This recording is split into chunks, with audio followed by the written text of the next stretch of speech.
Assalamualaikum warahmatullahi wabarakatuh. Perkenalkan, saya Fitriani A dengan NIM F1D118035, mahasiswi Teknik Pertambangan Universitas Jambi angkatan 2018.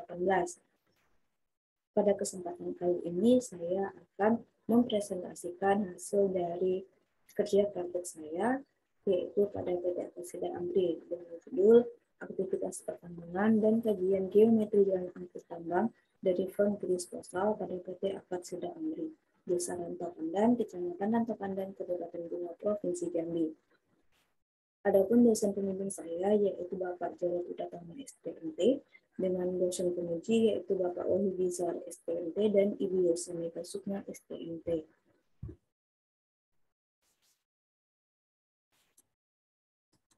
Kemudian untuk bab 1 itu adalah bab pendahuluan, terdiri dari latar belakang. Adapun latar belakang dari PT Akasida Amri merupakan perusahaan yang bergerak di bidang pertambangan, di mana tepatnya adalah pertambangan berupa bahan galian batu bara. Pada umumnya untuk pertambangan batu bara itu lebih umum menggunakan metode tambang terbuka dekat dengan permukaan. Adapun metode dan sistem penambangan yang digunakan pada PT Akasida Amri juga menggunakan metode penambangan tambang terbuka atau open pit mining dengan sistem penambangannya yaitu adalah strip mine atau area mining. Kemudian adapun kondisi jalan aktual, kondisi pada PT Akasida Amri yang diteliti yaitu pada pit 4 PT Akasida Amri dari front ke disposalnya. Adapun kondisi jalan tersebut, kondisi jalannya dinilai masih belum ideal, serta pemeliharaan jalannya masih perlu untuk diperbaiki. Sehingga dari hal tersebutlah, di sini saya mengambil fokus tersebut untuk menjadi penelitian saya selama kerja praktek saya berlangsung. Adapun sebagai acuan dari kondisi tersebut, saya mengacu kepada 3 hal, yaitu mengenai Kepmen SDM nomor 1827 mengenai geometri jalan, begitu pula untuk American Association of State Highway Transportation Official, dan juga rencana dari perusahaan yaitu PT Akasida Amri. Adapun geometri jalan yang akan menjadi fokus kali ini yaitu untuk lebar jalan, kemiringan jalan atau grid, kemiringan lintang atau cross loop, dan juga super elevasinya. Adapun maksud dan tujuan yaitu pertama mengamati dan memahami aktivitas pertambangan batubara yang berada di PT Akasida Amri. Yang kedua, memahami dan mengkaji kondisi geometri jalan ideal yang terdapat pada PT Akasida Amri berupa kondisi lebar jalan, kemiringan jalan atau grade jalan, kemiringan lintang atau cross loop, dan super elevasi. Kemudian yang ketiga, melakukan evaluasi terhadap keadaan geometri jalan angkut tambang yang baik di PT Akasida Amri. Adapun manfaat yang pertama yaitu menambah pengetahuan kepada penulis tentang kegiatan pertambangan di PT Akasida Amri. Yang kedua, hasil analisis dan pengamatan selama kegiatan kerja praktek atau magang dapat digunakan oleh PT Akasida Amri sebagai bahan pertimbangan terhadap evaluasi geometri jalan yang telah diteliti. Kemudian yang ketiga, memberikan referensi dalam pembuatan laporan selanjutnya, baik untuk mahasiswa maupun referensi untuk perusahaan. Adapun bab kedua yaitu tinjauan umum. Yang pertama ada sejarah perusahaan. PT Akasida Amri merupakan salah satu dari anak perusahaan yang berada di PT Karya Bunga Pantai Ceria atau KBPC Group, di mana setelah dijelaskan sebelumnya bahwa PT Akasida Amri bergerak di bidang pertambangan yang lebih tepatnya adalah pertambangan dengan bahan galian batu bara. Adapun perizinan dari PT Akasida Amri yang ditandatangani oleh Bupati Kabupaten Bungo yaitu pada tahun 2011 yaitu mengenai izin peningkatan kuasa pertambangan yaitu dari eksplorasi menjadi operasi produksi. Kemudian pada tahun 2020 yaitu mengenai perpanjangan dari izin usaha pertambangannya. Adapun berdasarkan izin tersebut diketahui Luas wilayah dari PT Akasida Amri yaitu mencapai 36 hektar dengan beralokasikan di Desa Rantau Pandan, Kecamatan Rantau Pandan, Kabupaten Bungo, Provinsi Jambi. Adapun struktur organisasi dari PT Akasida Amri terdiri dari dua struktur organisasi.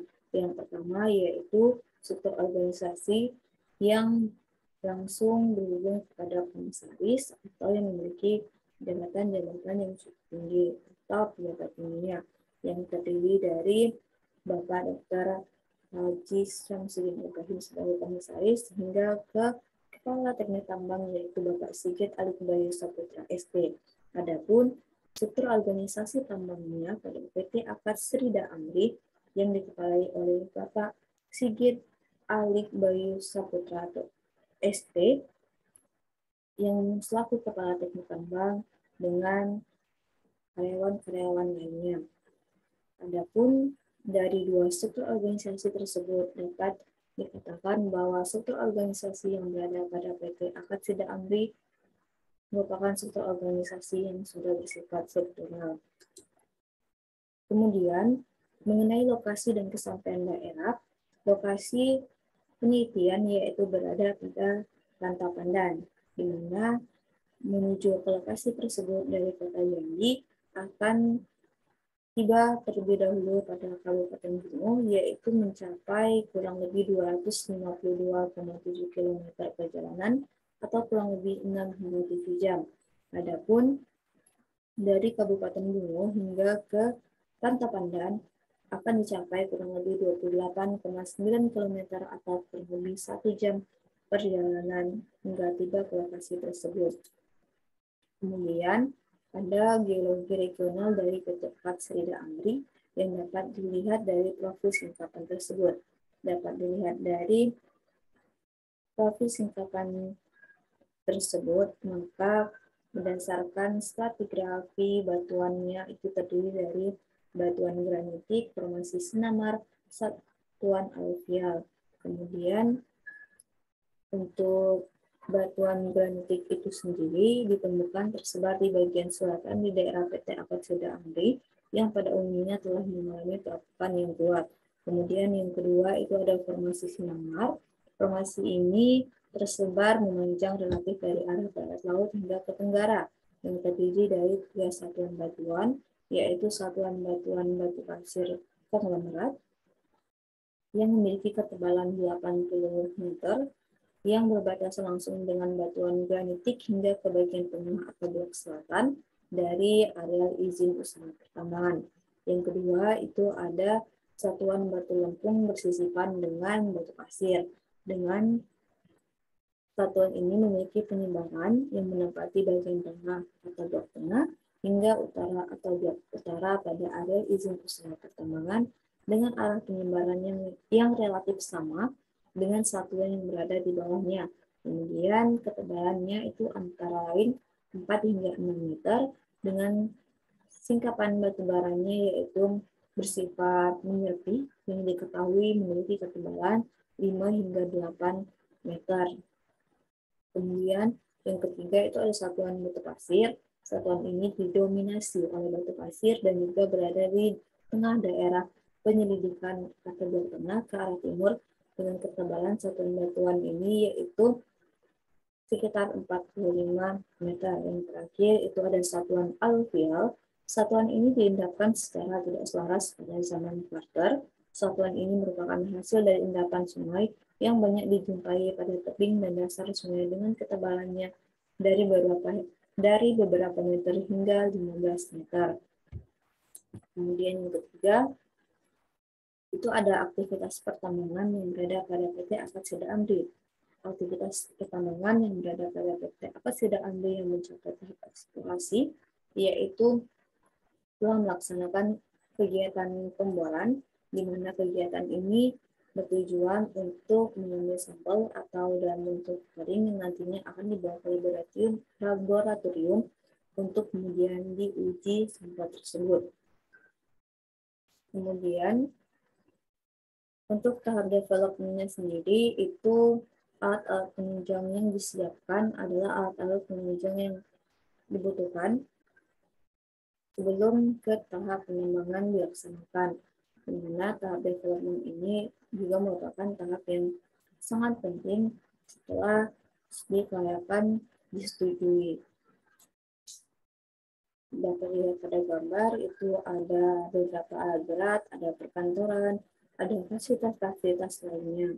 Kemudian untuk eksploitasi atau pengembangannya sendiri itu dimulai dari land clearing, yaitu untuk pembersihan seperti pepohonan dan juga tumbuh-tumbuhan lainnya dari permukaan tanah. Kemudian ada pengupasan tanah pucuk atau topsoil. Pengupasan tanah pucuk atau topsoil ini digunakan ekskavator. Kemudian ada tanah penutup atau overburden. Yang pertama itu tanah penutup atau overburdennya dikupas atau pengupasan tanah penutup. Kemudian yang kedua ada pengangkutan tanah penutup. Pengupasan tanah penutup atau overburden digunakan juga ekskavator, yaitu ekskavator Nissan dengan alat pengangkutnya yaitu adalah dump truck Hino 500 FM 260 TI. Untuk overburden ini nantinya akan diangkut ke disposal area. Kemudian untuk batu baranya sendiri yaitu pertama ada aktivitas penggalian atau culverting. Kemudian yang kedua itu ada pemuatan dan penggalian batu baranya digunakan ekskavator berupa ekskavator Nissan, di mana untuk pemuatannya itu yaitu secara langsung pada saat operasi berlangsung. Kemudian mengenai jalan pengangkutan atau hauling, jalan tersebut merupakan jalan pengangkutan dari pit penambangan menuju ke stockpile atau lokasi penimbunan dari batu bara.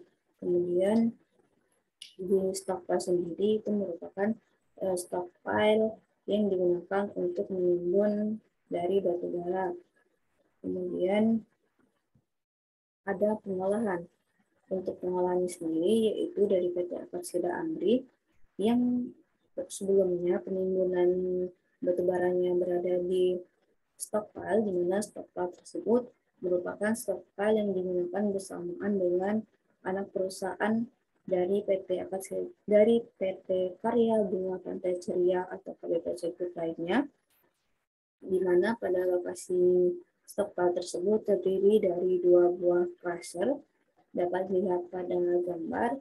Yang pertama itu ada pemuatan batu bara ke koper, kemudian conveyornya. Kemudian setelah proses crushing selesai, batu bara akan langsung dimuat ke alat angkutnya yang digunakan untuk mengangkut batu bara untuk dipasarkan. Kemudian pemasaran batu bara dilakukan setelah kegiatan pemuatan selesai, di mana langsung diangkut menuju lokasi. Dan untuk pemasaran batu bara pada PT Apatsida Amri ini sendiri, yaitu dengan tujuan pertama yaitu sebagai bahan bakar yang digunakan pada PT Semen Padang dan juga digunakan untuk PLTU di Sumatera Utara. Adapun untuk kegiatan reklamasi dan pasca tambangnya sendiri, untuk kegiatan tersebut dilakukan kegiatan backfilling atau kegiatan penimbunan backfilling, di mana kegiatan ini berlangsung dengan proses berlangsungnya penuntasan overburden untuk penutupan lubang bekas bukaan tambang yang telah selesai diambil atau selesai digali. Kemudian seiring berjalannya proses atau kegiatan backfilling berlangsung, pembibitan yang digunakan untuk proses reklamasi nantinya telah tersedia telah disediakan untuk nantinya dapat digunakan ketika proses tersebut telah dapat dijalankan. Dan tanaman tersebut merupakan pembibitan dari tanaman sengon. Kemudian memasuki bab yang keempat, yaitu mengenai geometri jalan angkut yang berada pada PT Apatsida Amri. Untuk geometri jalan angkut pada PT Apatsida Amri ini sendiri, yaitu berfokus kepada geometri jalan angkut yang berada dari front penambangan PIT 4 PT Akasida Amri hingga ke daerah disposalnya. Dapat dilihat di gambar mengenai kondisi jalan angkutnya, yaitu masih terdapat genangan air, kemudian masih terdapat lubang air, masih terdapat material lain di jalanan, masih terdapat antrian alat angkut atau kendaraan pada saat akan membelok atau pada saat di tikungan. Kemudian masih terdapat genangan air setelah terjadinya hujan yang menyebabkan tidak berlangsungnya operasi produksi yang seharusnya dilaksanakan karena kondisi jalan yang tidak memungkinkan. Kemudian geometri jalan angkut tambang. Untuk pengukuran geometri jalan angkut tambang itu sendiri yaitu mengacu pada alat angkut terbesar yang digunakan untuk melewati jalan tersebut.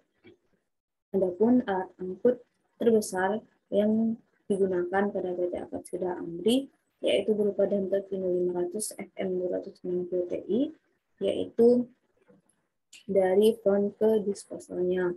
Kemudian dapat dilihat bersama pada peta pembagian segmen ini dengan panjang jalan yaitu 795,15 meter. Di sini dilakukan pembagian segmen yaitu berdasarkan kondisi jalan, yaitu mengenai lebar jalan, tikungan, dan juga kondisi tanjakannya. Sehingga dibagilah segmen jalan tersebut menjadi beberapa segmen. Pembagian segmen ini bertujuan agar pada saat perhitungan dan saat pengambilan data tersebut dapat dilakukan dengan baik dan lebih efektif. Kemudian untuk lebar jalan angkut, lebar jalan angkut terdiri dari dua, yaitu lebar jalan angkut pada kondisi lurus dan lebar jalan angkut pada kondisi jalan tikungan. Untuk kedua lebar jalan angkut ini memiliki perhitungan yang berbeda, dikarenakan pada saat kendaraan akan membelok pada tikungan akan lebih memerlukan ruang yang besar lagi, sehingga seharusnya pada saat tikungan itu memiliki lebar dan tikungan yang lebih luas agar menjaga keamanan dari kendaraan itu sendiri. Adapun berdasarkan dari acuan Kepmen 1827 dan juga persamaan ASHTO, yaitu memiliki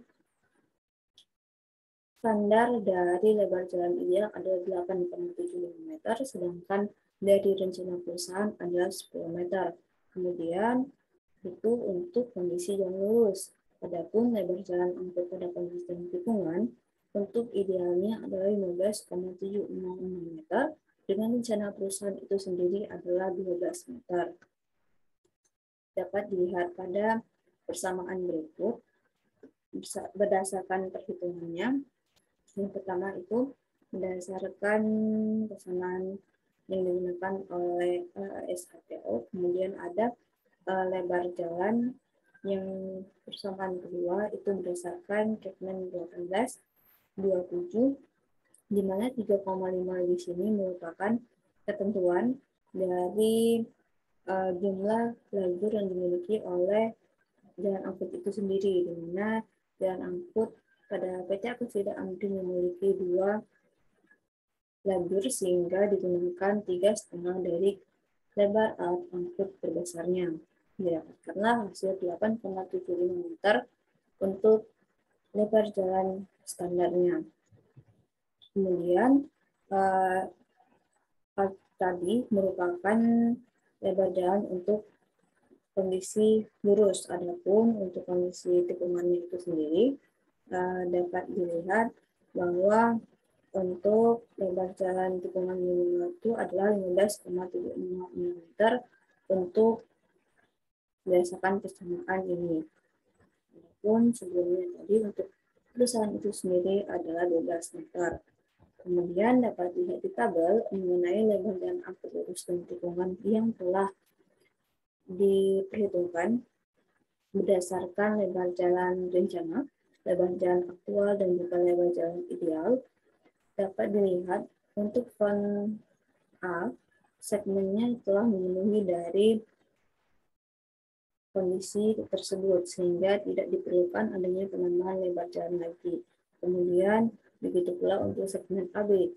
Padahal segmen tersebut merupakan segmen tikungan, akan tetapi karena lebar jalan aktual dari segmen tersebut telah memenuhi dari standar, maka jalan tersebut dapat dianggap telah ideal.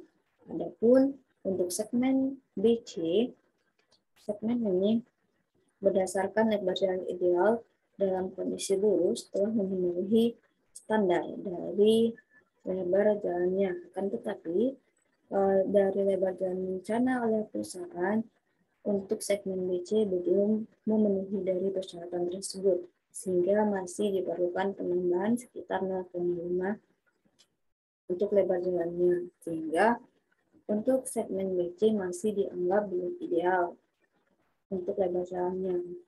Adapun dari segmen CD hingga segmen H disposal, jalan tersebut dianggap masih belum ideal karena belum memenuhi dari lebar jalan rencana maupun lebar jalan ideal.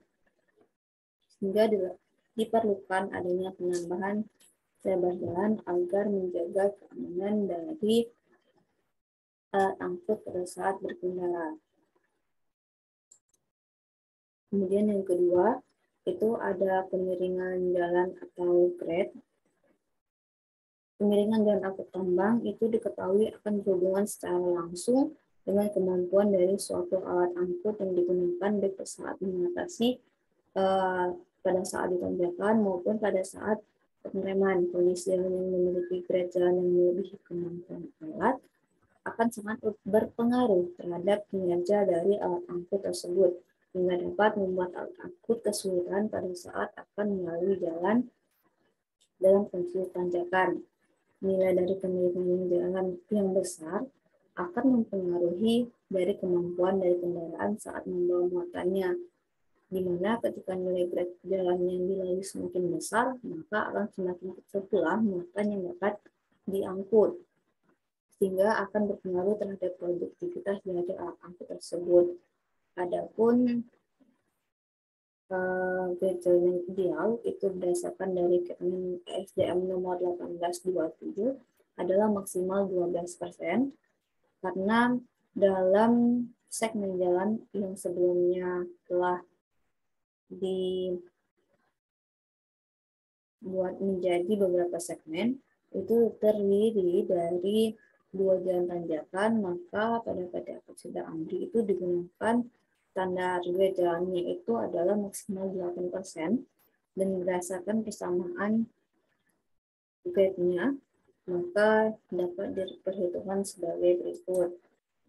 Dari tabel kemiringan jalan atau grade ini sendiri, dapat dilihat untuk semua segmen, baik dari segmen front A hingga segmen H disposal, semua telah memenuhi dari standar yang digunakan, baik standar yang digunakan oleh perusahaan, yaitu 8% untuk tanjakan, maupun yang digunakan berdasarkan Kemen 1827, yaitu adalah 12%. Kemudian dapat dilihat bahwa pada segmen DE itu memiliki nilai grade yang 0%. Hal tersebut dikarenakan pada segmen tersebut memiliki elevasi yang sama, sehingga elevasinya dianggap 0%. Kemudian mengenai kemiringan bintang atau cross loop, berdasarkan cross loop itu sendiri, berdasarkan Kemen 1827, di sepanjang permukaan badan jalan tambang, itu paling kurang terbentuk kemiringan bintang atau cross loop-nya itu sebesar 2 cm per meter, di mana kemiringan bintang atau cross loop tersebut merupakan sudut yang terbentuk oleh adanya 2 sisi permukaan jalan terhadap bidang horizontal, di mana jalan angkut pada umumnya memiliki bentuk penantang melintang yang cenderung berbentuk cembung, di mana hal tersebut bertujuan untuk memperlancar penyaliran air yang berada pada jalan angkut.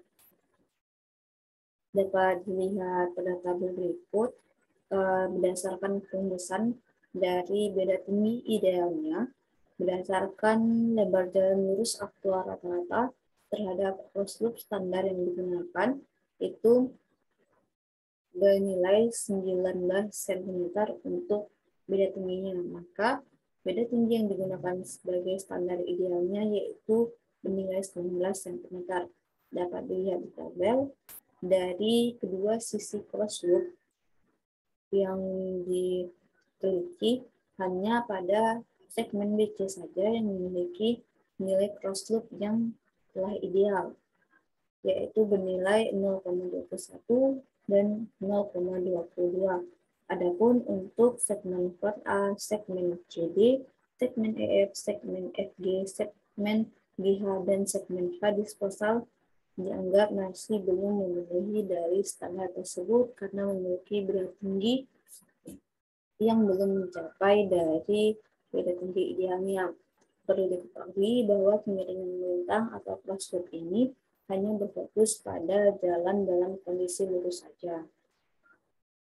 Adapun kurangnya dari angka cross loop sebenarnya akan sangat menyebabkan banyak terjadinya genangan air di jalan angkut, yang tentunya nantinya akan dapat menghambat dari kinerja dari alat angkut itu sendiri.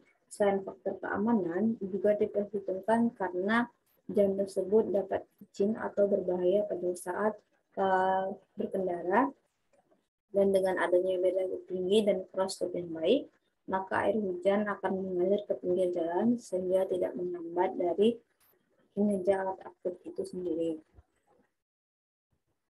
Yang selanjutnya itu adalah super elevasi menurut Kepmen 1827. Sebaiknya dengan adanya super elevasi dan radius tikungan yang berada pada setiap jalan tambang yang memiliki tikungan mampu untuk menahan dari setiap jenis kendaraan yang melintas dengan batasan kecepatan yang telah ditentukan. Selain super elevasi untuk membantu alat angkut pada saat melewati tikungan, adanya super elevasi yang ideal maka tidak akan menghambat dari alat angkut ketika berpapasan pada kedua kendaraan tersebut saat akan berbelok di suatu tikungan, karena telah memiliki dua lajur, sehingga dapat memperkecil waktu tempuh dari front menuju ke disposal. Dapat dilihat pada tabel berikut nilai super elevasinya, yaitu pada segmen AB berupa bernilai 0,041, sedangkan untuk segmen DE yaitu 0,049. Adapun untuk dapat tercapainya super elevasi yang sesuai dengan standar yang digunakan pada setiap tikungan, maka dilakukan perbaikan terhadap beda tinggi idealnya. Untuk beda tinggi tersebut, yaitu dengan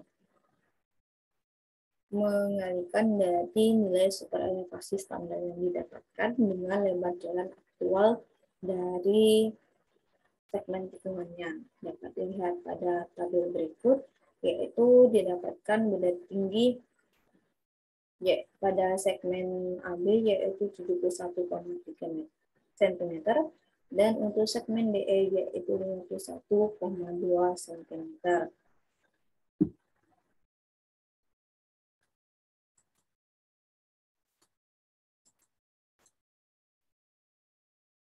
Bab selanjutnya adalah kesimpulan dan saran, di mana kesimpulan untuk kegiatan kerja praktik ini, yang pertama itu adalah aktivitas pertambangan batubara terdapat pada PT Persida Amri terdiri dari studi literatur, prospeksi, eksplorasi, studi kelayakan, yang termasuk di dalamnya itu hingga ke development merupakan kegiatan dari eksplorasi itu sendiri.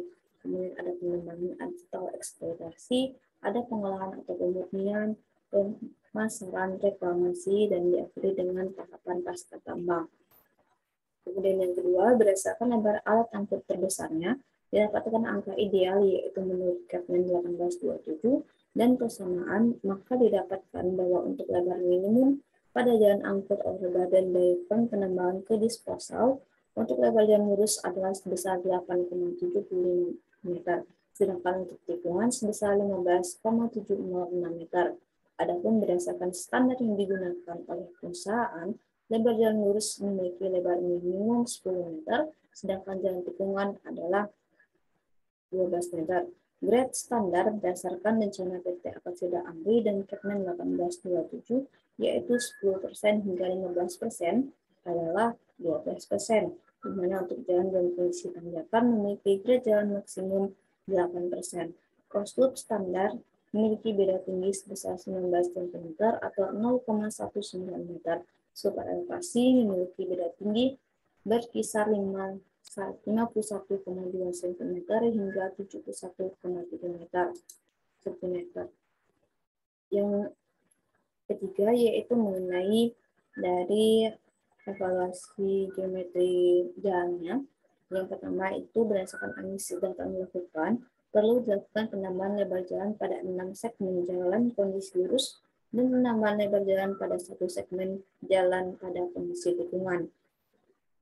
Yang kedua yaitu untuk kemiringan jalan angkut atau trek, dari semua segmen tidak ada yang melebihi dari standar perusahaan maupun standar grade jalan ideal, sehingga tidak perlu untuk dilakukan perbaikan maupun pengurangan elevasi untuk mencapai standar idealnya.